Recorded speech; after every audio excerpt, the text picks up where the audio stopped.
rawut-rawut bubu ya.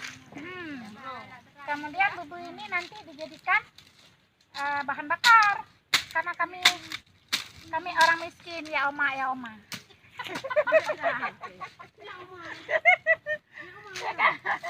Kan kami orang miskin ya Oma.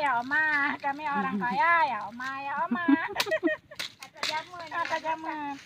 Ya. Jadi bubuannya setelah dirawat ya beginilah tugas saya, mengikat-ikat, mengumpulkan. Ini cara saya membahagiakan Umi, almarhum Umi sebagai anak PR saya ini, ya kan? Buat begini, diikat. Bahkan saya membuat suah. Tahukah suah? Nah, kalau buat suah lain lagi, dia harus dilipat ujungnya. Kalau suah, suah ini dilipat ujungnya, kemudian diikat pakai bubu dia sendiri.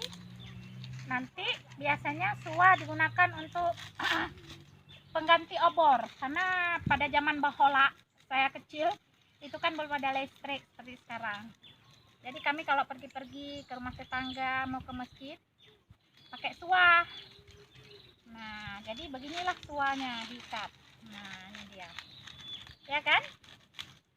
Inilah ternyata seorang Syamsiah ini sangat menikmati kisah-kisah masa kecil yang tidak semua orang mengalami hal yang saya alami, sesulit, sesakit, semua. Nah, ini dia.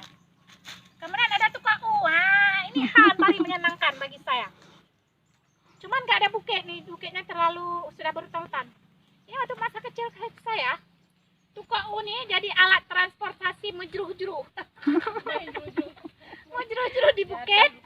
Kami naik di buket. Mana? Sekarang buket itu udah ditutupi hutan.